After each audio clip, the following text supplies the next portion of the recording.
Haleluya, haleluya, puji Tuhan. Apa kabar Bapak-Bapak yang dikasihi Tuhan? Kita bersyukur kalau sampai saat ini kita masih ada di dalam keadaan tubuh yang sehat dan masih boleh beribadah kepada Tuhan. Walaupun ibadah kita masih harus melalui online ya. Sudah kurang lebih 6 bulan kita tidak bisa beribadah bersama-sama di gereja, tapi kiranya ibadah kita walaupun lewat online tidak mengurangi rasa syukur kita kepada Tuhan. Puji Tuhan. Nah, dengan kejadian yang menimpa dunia saat ini dengan adanya pandemi virus corona, tentunya ada banyak hal yang kita temukan, bahkan tentunya juga termasuk juga boleh katakan sedikit menghalangi kita untuk datang bertemu bersama-sama beribadah kepada Tuhan. Bahkan juga mungkin ada banyak hal-hal yang membatasi pergerakan kita untuk melakukan banyak hal. Tapi bagaimanapun juga kita tetap bersyukur, berterima kasih kepada Tuhan karena sampai saat ini kita masih ada dan terpelihara dengan baik di dalam Tuhan. Namun tentunya ada pelajaran yang kita boleh lihat di situ dari kejadian-kejadian yang ada yang menimpa dunia saat ini. Nah, yang harus kita lihat bahwa memang gitu, di dalam firman Tuhan, khususnya dalam kitab, kalau kita lihat dalam 2 Timotius pasal 3 ayat pertama, bahwa di sana ada satu himbauan atau peringatanlah kepada kita bahwa ketahuilah bahwa pada hari-hari terakhir akan datang masa yang sukar. Jadi kesukaran yang menimpa dunia saat ini tidak saja pandemi, tapi akibat dari pandemi ini juga akan kesulitan ekonomi melanda dunia saat ini. Dan benar firman Tuhan memang sudah jelaskan bahwa di hari-hari terakhir akan datang masa yang sukar. Tapi dalam masa yang sukar ini kemudian apa tindakan kita sebagai anak-anak Tuhan? Apakah kita terbawa dengan kondisi saat ini, kemudian kita menjadi lemah? Tentunya Tuhan tidak inginkan seperti itu. Justru Tuhan bilang, dalam kelemahan, maka kita harus kuat. Sebagaimana Rasul Paulus sendiri alami. Di saat dia mengalami kelemahan, kelemahan ini bukan semata-mata kelemahan secara fisik saja, tapi kelemahan-kelemahan yang terjadi oleh karena kondisi dunia saat ini membuat kita lemah, tapi justru dalam kelemahan kita harus menjadi kuat, karena ada Tuhan yang memberikan kekuatan bagi saudara dan saya. Nah, pelajaran yang pun kita harus alami bahwa di dalam kondisi seperti ini, kita harus lebih mengenal Tuhan. Karena tentunya kita semua menginginkan satu ketenangan, damai sejahtera. Nah, itu semua ketenangan, damai sejahtera itu hanya kita boleh dapatkan lewat kebenaran firman Tuhan. Nah, saudara-saudara, kembali kepada situasi yang terjadi saat ini. Tidak ada satu manusia yang memprediksi akan terjadi pandemi yang melanda dunia saat ini, yang juga mengakibatkan kesulitan perekonomian di mana-mana, membatasi pergerakan manusia, dan satu hal yang tidak dapat diprediksi oleh manusia. Dan firman Tuhan memang sudah menjelaskan gitu, bahwa apa yang dibanggakan oleh manusia itu tidak berarti di mata Tuhan. Saya percaya bahwa sebelum terjadinya pandemi ini, khususnya di akhir tahun 2019, orang-orang tentunya membuat satu perencanaan di dalam hidupnya di tahun 2020 yang sudah berjalan ini. Perusahaan-perusahaan pun sudah membuat satu perencanaan untuk mendapatkan keuntungan yang lebih baik dari tahun-tahun sebelumnya. Itu sudah pasti. Orang-orang pun juga membuat perencanaan untuk membuat ini dan itu di tahun 2020 ini. Dan itu satu hal yang memang satu hal yang wajar dilakukan. Tapi kenyataannya, apa yang dipikirkan oleh manusia, apa yang diharapkan oleh manusia, tidak seperti apa yang Tuhan kehendaki. Nah, kitab Yeremia memang pasalnya ke-9 ayat yang ke-23 dan 24 itu ada satu himbauan Tuhan. Yeremia pasalnya ke-20, Yeremia pasalnya ke-9 ayat 23 dan 24. Beginilah firman Tuhan. Janganlah orang bijaksana bermegah karena kebijaksanaannya. Janganlah orang kuat bermegah karena kekuatannya. Janganlah orang kaya bermegah karena kekayaannya. Tetapi siapa yang mau bermegah, baiklah bermegah karena yang berikut. Bahwa ia memahami dan mengenal aku. Bahwa akulah Tuhan yang menunjukkan kasih setia, keadilan dan kebenaran di bumi. Sungguh semuanya itu kusukai, demikianlah firman Tuhan. Nah, puji Tuhan. Seperti yang saya katakan tadi, satu hal yang wajar, yang memang normal, kalau orang melakukan satu perencanaan di dalam hidupnya untuk hari-hari yang akan datang, untuk bulan-bulan yang akan datang, atau untuk tahun yang mendatang. Apalagi satu perusahaan, maupun kecil besar, mereka selalu membuat apa yang diistilahkan di dalam perusahaan, yaitu forecast, yang membuat satu perencanaan apa yang dikerjakan di tahun yang akan datang atau di waktu-waktu yang akan datang, yang tentunya akan menghasilkan lebih baik daripada yang sebelumnya. Nah, banyak orang-orang pintar dalam dunia ini gitu, yang membuat prediksi-prediksi, bahkan cuaca saja bisa diprediksi.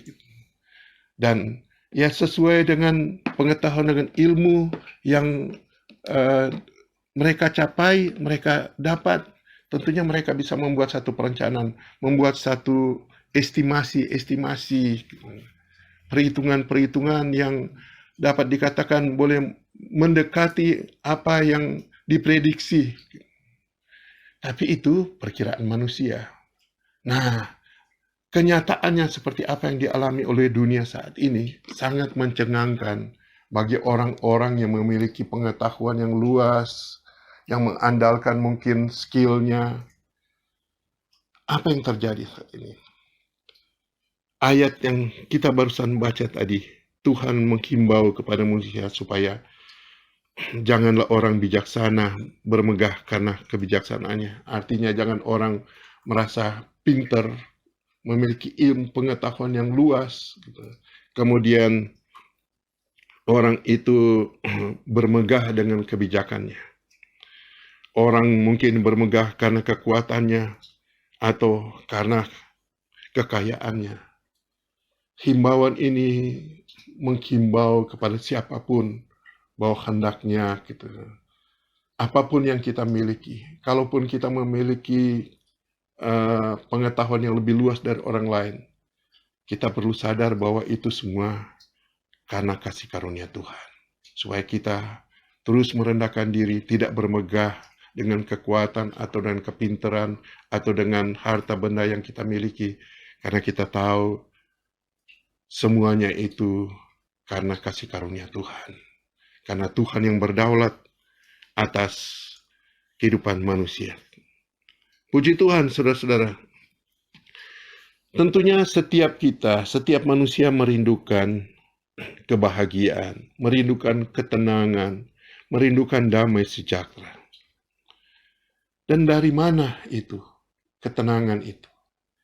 Di awal dari ayat yang kita sudah baca bahwa ternyata manusia itu tidak bisa bermegah dengan kekuatannya, dengan kepintarannya, atau dengan kekayaannya. Tapi hendaklah kalau kita mau bermegah, kita bermegah karena kita memiliki Tuhan. Nah, untuk itu, kalau kita lihat, untuk mendapatkan ketenangan, damai sejahtera, kebahagiaan di dalam Tuhan itu, kita boleh lihat dalam kitab Yesaya pasalnya yang ke-32, ayatnya ke-17. Yesaya pasalnya yang ke-32, ayatnya ke-17. Di mana ada kebenaran, di situ akan tumbuh damai sejahtera. Dan akibat kebenaran ialah ketenangan dan ketentraman untuk selama-lamanya. Apa yang dicari oleh manusia? Yaitu adanya ketenangan, damai sejahtera, kebahagiaan. Namun ayat ini berkata di mana ada kebenaran, di situ akan timbul damai sejahtera. Ada kebenaran. Kebenaran bukan kebenaran manusia tentunya, tapi adalah kebenaran Kristus. Yesus itu adalah kebenaran yang sejati. Yesus itu adalah jalan, hidup, dan kebenaran bagi kita manusia. Nah, itu sebabnya di mana ada kebenaran atau di mana ada Yesus, di mana ada Tuhan, di situ akan timbul damai sejahtera. Dan akibat daripada kebenaran itu, akibat daripada Yesus yang ada dalam kehidupan saudara dan saya, ialah apa? Ketenangan. Bahkan ketentraman untuk selama-lamanya.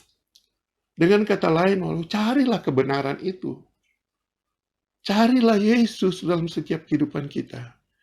Yang mengakibatkan ketenangan, mengakibatkan damai sejahtera, mengakibatkan ketentraman yang memang diidam-idamkan oleh setiap manusia. Puji Tuhan, Raja Daud seorang raja yang diberkati Tuhan, yang sangat berhasil dalam perjalanannya, dan dia akui bahwa di dalam Mazmur pasal 62 ayatnya kedua dia katakan, hanya dekat Allah saja aku tenang. Benar. Keberhasilan Raja Daud bukan karena kekuatannya, dan dia sendiri sadar bahwa hanya dekat Allah saja ada ketenangan dalam hidupnya. Karena ada kebenaran Kristus di dalamnya.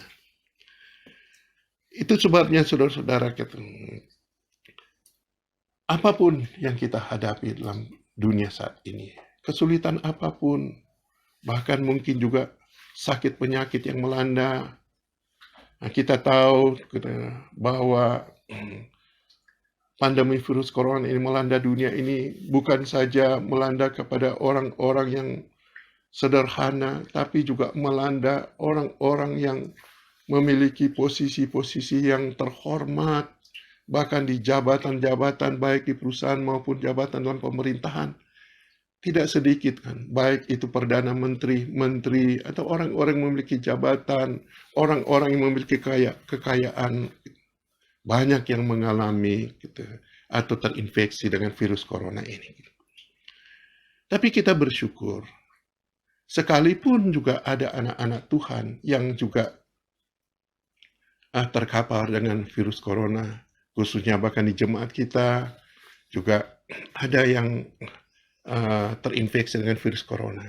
Tapi bersyukur, bahkan sampai saat ini kita sudah dengar mereka sudah sehat kembali, bahkan sudah tidak lagi terinfeksi dengan virus yang ada.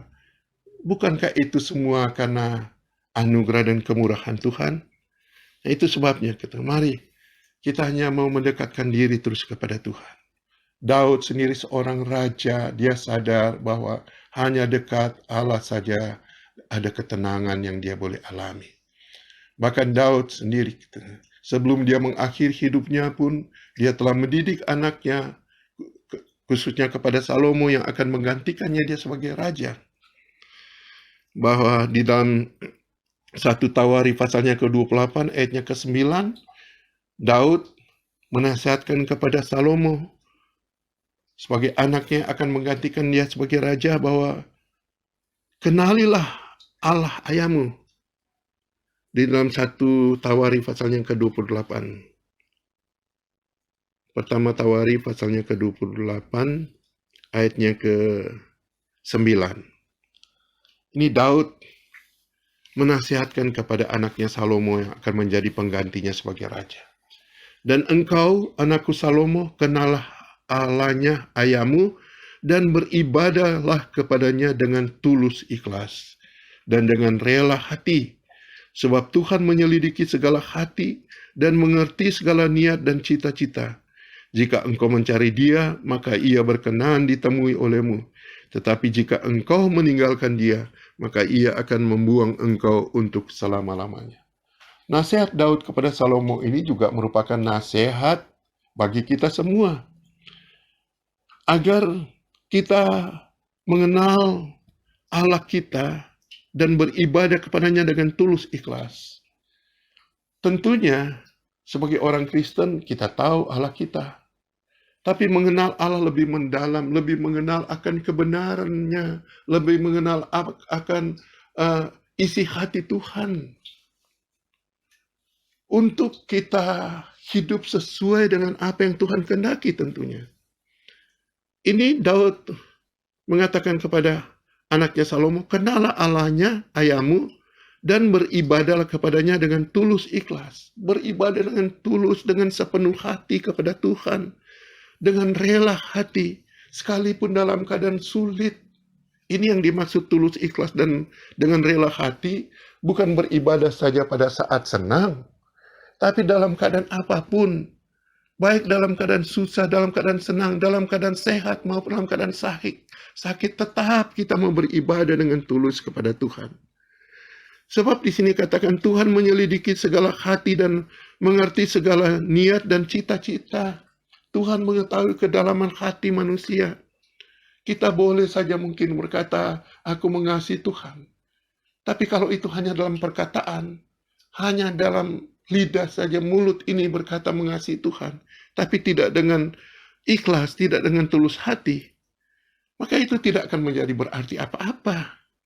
Sebab Tuhan mengenal niat dan cita-cita. Tuhan tahu apa yang ada dalam hati kita. Tuhan juga tahu apa yang menjadi cita-cita kita. Nah, di sini dikatakan, jika engkau mencari Dia, maka Ia berkenan ditemui olehmu. Oh, haleluya. Tuhan senang kalau kita mencari Tuhan.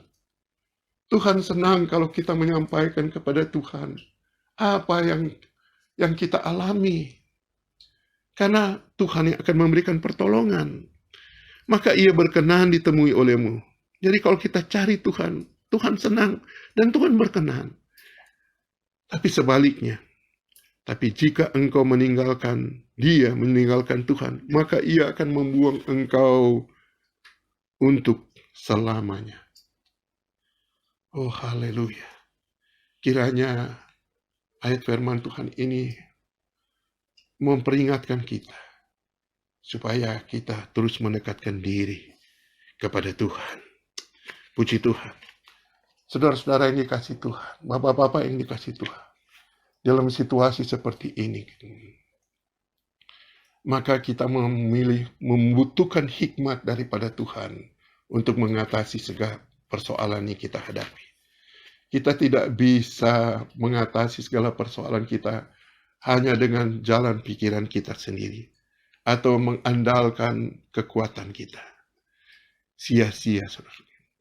Tapi yang kita perlukan adalah hikmat daripada Tuhan. Hikmat itu melebihi pengetahuan manusia, melebihi akal budi kita. Itu yang kita butuhkan di saat-saat yang sulit seperti saat ini. Kita perlu minta hikmat daripada Tuhan. Salomo yang menggantikan Daud sebagai raja memimpin bangsa Israel. Bangsa Israel ini Tuhan katakan bangsa sesungguhnya bangsa yang tegar tengkuk, sulit diatur, saudara-saudara. Itu sebabnya Salomo sadar bahwa tanpa hikmat Tuhan, dia tidak bisa memimpin bangsa Israel itu. Nah, itu sebabnya dia minta hikmat di dalam pertama Raja-Raja pasalnya ketiga. Pertama Raja-Raja pasalnya yang ketiga. Saya ambil saja ayatnya yang ke-9. Pertama Raja-Raja pasal 3, ayatnya ke-9. Ini satu permohonan daripada Raja Daud. Sesungguhnya kalau kita membaca pasal 3 ini, gitu, Tuhan bahkan menawarkan kepada Salomo. Salomo meminta apa? Nah, tapi Salomo di dalam ayat yang ke-9, dia tidak meminta kekayaan, dia tidak meminta hal-hal yang lain, selain Di dalam ayat yang ke-9 dia minta kepada Tuhan, maka berikanlah kepada hambamu ini hati yang faham menimbang perkara, untuk menghakimi umatmu dengan dapat membedakan antara yang baik dan yang jahat. Sebab siapakah yang sanggup menghakimi umatmu yang sangat besar ini? Salomo ini sadar sebagai raja, sekalipun sebagai raja, tapi dia membutuhkan hikmat untuk memimpin satu bangsa yang besar seperti bangsa Israel ini. Nah, rupanya apa yang diminta oleh Salomo itu sangat berkenan kepada Tuhan. Meminta hikmat daripada Tuhan, meminta petunjuk daripada Tuhan untuk menimbang perkara, untuk menghakimi umat Tuhan. Kita tahu bahwa bangsa Israel ini, kalau mereka memiliki perkara, mereka harus datang kepada raja. Nah, raja harus menentukan perkara itu, dan dalam hal ini untuk menentukan perkara benar atau salah itu, maka Salomo tidak mau menentukan perkara itu menurut jalan pikirannya sendiri.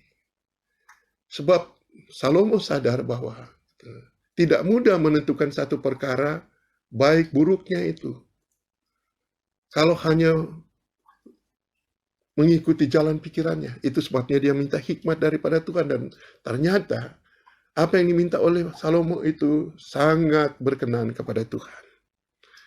Sehingga kita tahu dalam ayat-ayat selanjutnya,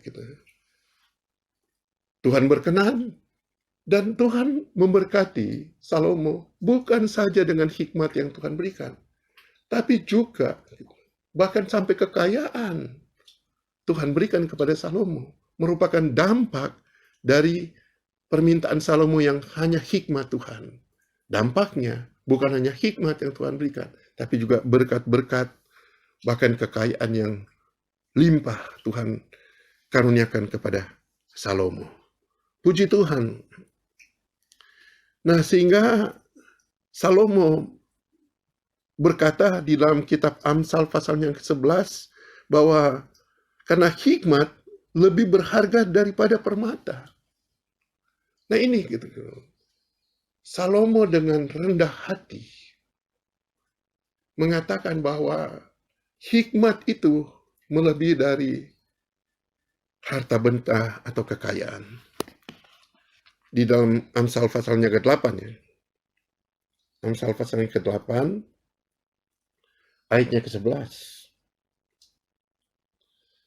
Karena hikmat lebih berharga daripada permata. Apapun yang diinginkan orang tidak dapat menyamainya. Perhatikan. Orang berusaha untuk mendapatkan apa yang dia inginkan. Orang bekerja keras untuk mendapatkan apa yang diinginkan oleh manusia itu sendiri. Dan oleh karena kerja keras itu, tidak sedikit orang yang berhasil oleh karena kerja keras. Betul. Nah, tapi kalau hanya dengan kerja keras itu saja dia mendapatkan,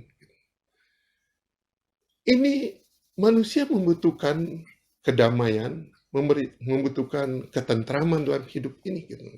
Dan ternyata kekayaan itu, kalau hanya kekayaan itu tidak menjamin ketentraman bagi manusia itu sendiri. Buktinya saat ini, saudara-saudara, dengan adanya pandemi virus corona yang ada, kekayaan tidak menjamin. Satu bukti, orang mau bepergian sekalipun dia memiliki harta kekayaan, tapi tidak menjamin kekayaan itu. Saudara-saudara, banyak orang mungkin dengan harta benda yang ada, dia mau menikmati, mau pergi ke tempat-tempat yang bagi dia merasakan bisa mendapatkan sukacita, damai, sejahtera di sana. Mengunjungi tempat-tempat yang indah. Tapi kenyataannya, khususnya lagi saat ini, hal itu semua tidak menjamin manusia itu mendapatkan sukacita dan damai sejahtera. Saudara-saudara, saya kadang-kadang ya membuka YouTube, kemudian melihat tempat-tempat wisata yang sangat digemari oleh manusia, khususnya di negara kita. Mungkin kalau bapak-bapak mau coba melihat, membuka YouTube, khususnya di Bali, melihat tempat-tempat keramaian di Bali, tempat-tempat yang menjadi favorit untuk orang kunjungi di Bali, gitu ya. Di saat-saat tidak ada pandemi seperti saat ini, gitu. Jalanan aja sampai susah orang saja untuk berjalan, kadang-kadang penuh dengan sesak, gitu. Kendaraan sulit berjalan oleh karena keramaian manusia.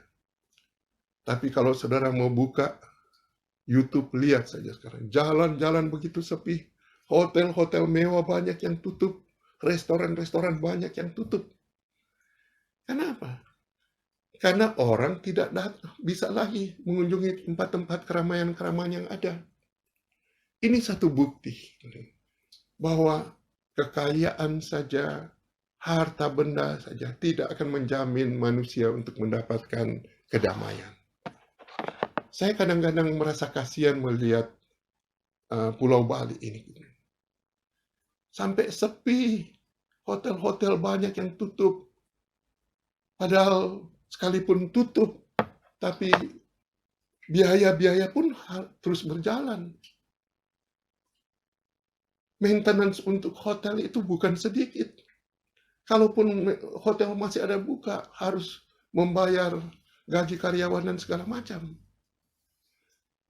Betapa gitu, kesulitan yang alami oleh dunia ini gitu.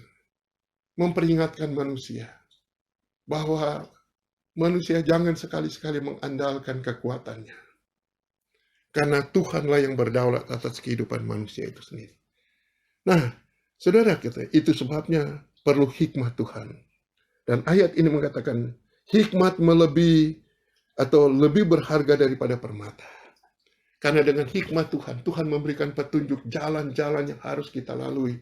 Jalan-jalan yang menuju kepada sukacita, menuju kepada damai sejahtera yang sesungguhnya. Oleh karena hikmat Tuhan itu. Puji Tuhan. Di dalam kitab Amsal pasal yang ketiga ayat yang kelima, saudara-saudara. Amsal pasal yang ketiga, ayatnya kelima. Di sana dikatakan begini, percayalah kepada Tuhan dengan segenap hatimu dan janganlah bersandar kepada pengertianmu sendiri.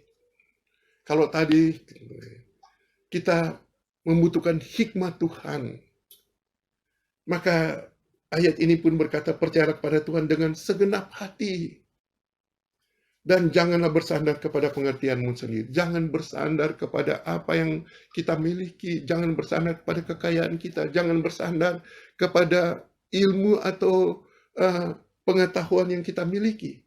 Tapi bersandarlah kepada Tuhan. Bukan saja kepada keadaan kita senang ataupun susah. Semuanya dalam keadaan apapun. Kita bersandar kepada Tuhan. Mengandalkan Tuhan. Bukan mengandalkan kekuatan atau pengertian kita sendiri. Nah, tentunya kita percaya kepada Tuhan sepenuhnya, sepenuh hati kita. Ini dikatakan percaya kepada Tuhan dengan segenap hati, tidak ragu-ragu, tidak setengah-setengah. Karena Tuhan juga tidak menginginkan kepercayaan kita yang setengah-setengah. Karena dengan percaya yang setengah-setengah pun juga tidak akan mendapatkan apa-apa, saudara-saudara gitu. Ini perlu kita harus yakini bahwa kepercayaan yang penuh yang Tuhan harapkan. Kalau kita melihat kitab Yakobus pasal yang pertama, ayatnya ke-5 dan ayat yang ke-6 di sana. Yakobus pasal yang pertama, ayat 5 dan ke-6. Di sana dikatakan begini. Tetapi apabila di antara kamu ada yang kekurangan hikmat, tadi saya sudah sampaikan kepada kita semua bahwa kita membutuhkan hikmat Tuhan, melebihi dari apa yang kita punyai. Hikmat itu. Nah, kadang-kadang kita mungkin menghadapi persoalan-persoalan yang sulit. Maka yang kita butuhkan adalah hikmat daripada Tuhan. Nah, itu sebabnya ayat ini berkata, tetapi apabila di antara kamu ada yang kekurangan hikmat, hendaklah ia memintakannya kepada Allah. Hikmat itu tidak diberikan oleh manusia. Dan juga tidak ada pelajaran tentang hikmat yang diajarkan di sekolah. Karena hikmat itu berasal dari Tuhan. Dan Tuhan berikan itu kepada saudara saya secara cuma-cuma. Dengan yakin, percaya kepada Tuhan. Ini dikatakan, tetapi apabila di antara kamu yang ada yang kekurangan hikmat, hendaklah ia memintanya kepada Allah, yang memberikan kepada semua orang dengan murah hati, dengan cuma-cuma, dan dengan tidak membangkit-bangkitkan. Maka hal itu akan diberikan kepadanya. Hikmat itu jangan cari di mana-mana. Datang kepada Tuhan. Dengan sungguh-sungguh minta kepada Tuhan. Maka di sini Tuhan memberikannya dengan murah hati. Dengan murah hati Tuhan berikan. Ayat 6. Hendaklah ia memintanya dalam iman. Tapi meminta di dalam iman. Dalam satu kesungguhan dengan tidak ragu-ragu. Dengan percaya sungguh bahwa apa yang kita minta Tuhan pasti berikan. Ini dikatakan, hendaklah ia memintanya dalam iman. Dan sama sekali jangan bimbang. Jangan bimbang. Sebab orang yang bimbang sama dengan gelombang laut yang diombang-ambingkan kian kemari oleh angin. Terus ayat ke-7. Orang yang demikian janganlah mengira bahwa ia akan menerima sesuatu dari Tuhan. Lagi ayat ke-8, sebab orang yang mendua hati tidak akan tenang dalam hidupnya. Kita lihat gitu. Kalau kita minta hikmat Tuhan, kita percaya. Sebab setiap orang meminta, maka akan menerima kata firman Tuhan. Matius pasal 7 ayat 7. Kita meminta, tapi kita meminta dengan iman. Kita minta percaya kepada Tuhan. Nah, memang seringkali gitu. Kalau kita sudah berdoa, sungguh-sungguh kita memiliki iman. Ada pengaruh-pengaruh kuasa kegelapan yang mempengaruhi kita. Bahwa seakan-akan Tuhan tidak mendengar akan permohonan kita. Ini tipu daya iblis, saudara-saudara. Mempengaruhi kita. Bahkan iblis mengatakan kita yang memang masih banyak kali berbuat salah. Tapi bukankah Allah kita, Tuhan kita, Tuhan bilang, kalau kita sadar akan kelemahan-kelemahan kita, kita sadar akan salah dan dosa kita, kita mohon ampun, maka Tuhan mengampuni. Maka itu kita pegang. Bahwa kalau kita menyadari kesalahan kita, kita minta ampun, Tuhan ampuni kita. Dan kalau Tuhan sudah ampuni kita, maka kita dengan bebas memohon hikmat daripada Tuhan. Meminta kepada Tuhan. Menyerahkan segala persoalan kita kepada Tuhan. Tuhan pasti akan bertindak, kata firman Tuhan. Tuhan pasti akan bertindak. Dalam kitab Mazmur pasal 37, di sana juga dikatakan kalau kita menyerahkan hidup kita kepada Tuhan, maka Tuhan yang akan bertindak. Jadi, jangan lagi kita diperdaya oleh tipu daya iblis. Seakan-akan kalau kita memohon kepada Tuhan, kemudian kita ragu apakah Tuhan mendengarkan. Tuhan sudah katakan kalau kita minta jangan ragu, jangan bimbang, sebab Tuhan mendengarkan segala permohonan saudara dan saya. Ini perlu supaya kita jangan ragu lagi kepada Tuhan. Minta dengan sungguh-sungguh, tentunya dengan iman, karena Tuhan sendiri yang berfirman kan. Tuhan sendiri yang berfirman, dikatakan, tetapi apabila di antara kamu ada yang kekurangan ini, hendaklah ia memintakannya kepada Allah, yang memberikan kepada semua orang dengan murah hati, dan dengan tidak membangkit, maka hal itu akan diberikan kepadanya. Tapi di sini kata hendak ia mintanya dalam iman dan sama sekali jangan bimbang. Itu saja. Jangan bimbang. Maka pasti kita akan nikmati dan menerima apa yang Tuhan berikan. Saudara, Daud sendiri, Daud di dalam kitab Mazmur pasalnya ke-26, saudara-saudara, di sana dikatakan Mazmur pasalnya ke-26,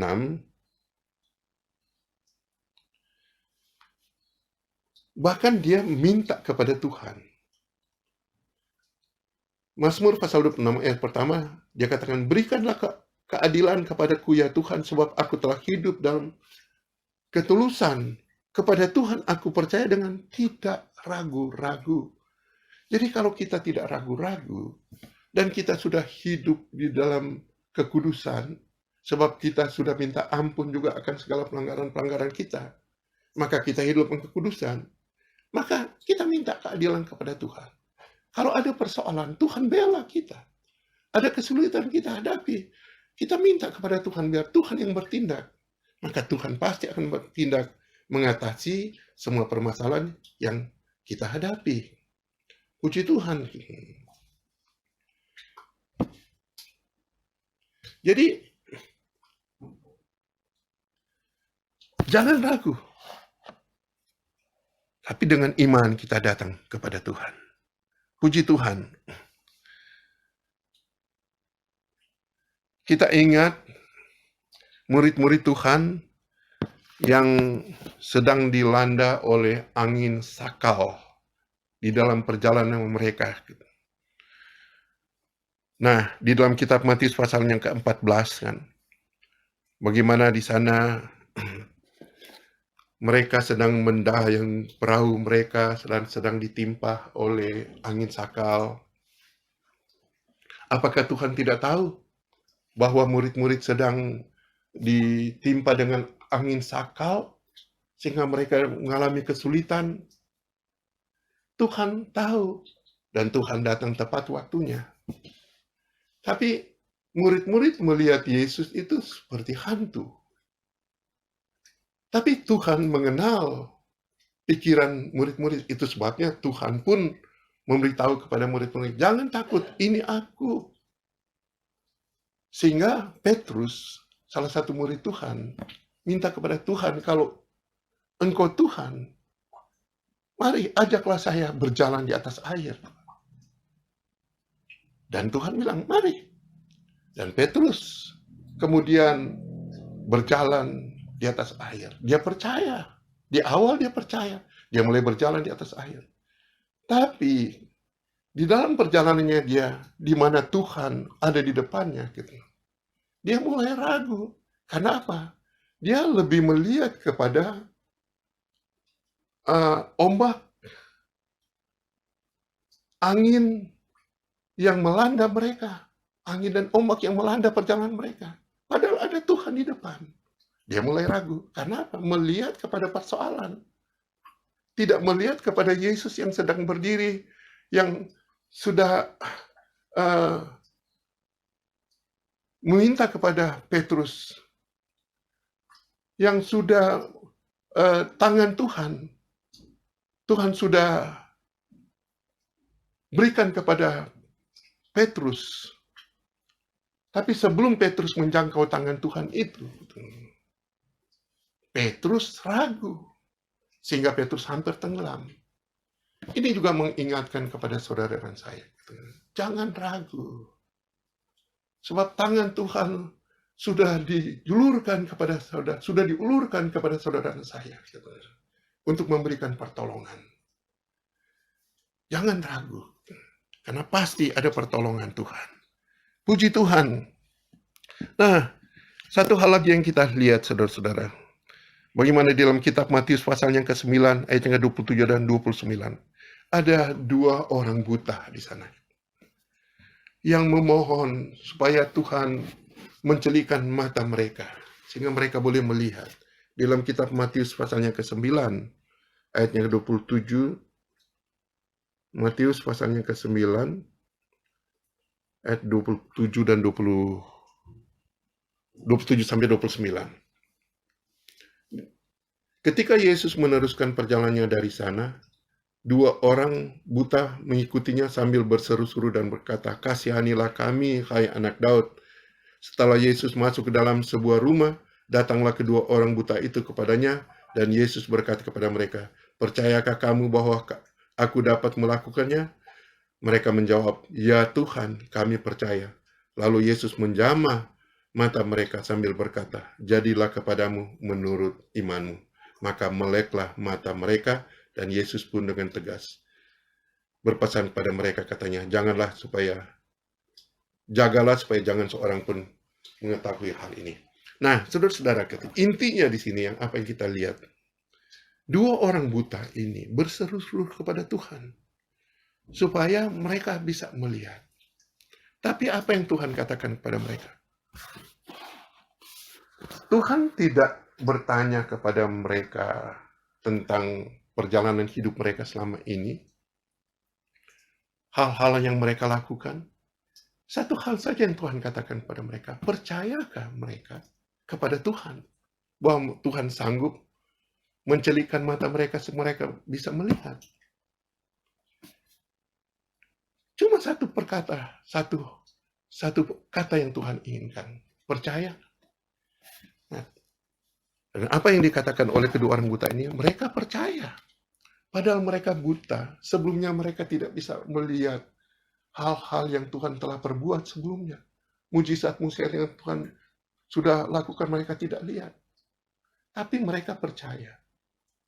Ini juga menggambarkan kepada kehidupan kita semua, Bapak-Bapak yang dikasihi Tuhan. Bahwa kadangkala kita tidak bisa melihat secara rohani hal-hal yang besar yang Tuhan bisa lakukan. Oleh karena ketidakpercayaan kita. Tapi mari Tuhan menginginkan supaya mata rohani kita selalu celik, supaya selalu terbuka. Kita percaya bahwa Tuhan bisa lakukan banyak hal yang di luar jangkauan pikiran kita sebagai manusia. Yang Tuhan cuma inginkan iman kita, kita percaya bahwa Tuhan sanggup melakukan hal-hal yang di luar jangkauan pikiran manusia. Maka itu akan terjadi. Tuhan sanggup memulihkan keberadaan saudara dan saya. Terpuruk seperti apapun, Tuhan sanggup. Asalkan kita percaya bahwa kuasa Tuhan itu melebihi dari kekuatan atau jalan pikiran manusia itu sendiri. Puji Tuhan, kita bersyukur kita memiliki Allah yang luar biasa. Itu sebabnya, saudara-saudara, di dalam Mazmur yang ke-37 ayat yang kelima, di sana katakan, sebagai ayat yang terakhir bagi kita semua. Mazmur 37 ayat yang kelima.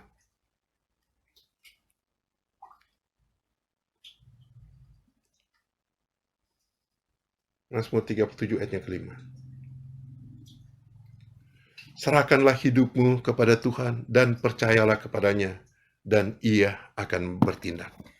Saudara, di sini katakan serahkanlah hidupmu. Kalau bicara serahkanlah hidupmu, bahkan seluruh aspek kehidupan kita. Bukan saja masalah ekonomi, masalah kesehatan, segala aspek kehidupan kita. Kita serahkan pada Tuhan. Maka di sini kalau kita percaya, Tuhan bilang, Tuhan yang bertindak. Puji Tuhan, ada Tuhan yang selalu memperhatikan kehidupan orang-orang yang berharap kepada Tuhan, yang percaya kepada Tuhan, yang selalu menyerahkan hidupnya ke dalam tangan Tuhan. Maka Tuhan akan bertindak dan Tuhan yang akan menyelamatkan saudara dan saya. Puji Tuhan, Tuhan kiranya memberkati kita semua Bapak-Bapak yang ada. Sebelum kita akhiri ibadah ini, mari kita tundukkan kepala kita, kita berdoa. Bapa di sorga, Bapa yang kami panggil, kami sembah dalam nama Tuhan kami Yesus Kristus Allah dan Tuhan kami. Kembali kami datang kepadamu bersyukur dan berterima kasih buat kasih karuniamu yang besar bagi kami. Keselamatan yang Tuhan sudah karuniakan bagi kami. Pemeliharaan Tuhan yang tidak pernah habis-habisnya kami nikmati Tuhan. Bahkan di dalam keadaan yang sulit sekalipun Tuhan, Engkau selalu ada. Dan Tuhan Yesus, kami serahkan kehidupan kami ke dalam tangan Tuhan. Kehidupan pribadi, kehidupan rumah tangga kami, Tuhan, bahkan seluruh kehidupan kami ke dalam tangan Tuhan. Sebab kami sadar Tuhan Yesus, bahwa sesungguhnya kami tidak dapat berbuat apa-apa tanpa Tuhan. Engkau segala-galanya bagi kami. Kami hanya mengandalkan Engkau dan kami hanya berharap sepenuhnya kepada Engkau. Dan kami percaya Tuhan Yesus, kalau kami mengandalkan Engkau Tuhan, kami akan menikmati ketenangan, damai sejahtera, kebahagiaan di dalam Tuhan yang tidak bisa diberikan oleh dunia ini. Tuhan berikan bagi kami. Itu sebabnya kami mohon kepadamu Tuhan, tambahkan terus iman percaya kami kepadamu Tuhan. Supaya kami tidak ragu Tuhan Yesus mengikut Engkau Tuhan. Supaya Tuhan Yesus, iman kami tetap teguh Tuhan. Dan Tuhan kami percaya bahwa hidup kami akan senantiasa terpelihara dalam tangan Tuhan. Terima kasih Tuhan, inilah doa kami. Dalam nama Tuhan Yesus Kristus kami berdoa dan mengucap syukur kepadamu. Haleluya. Amin.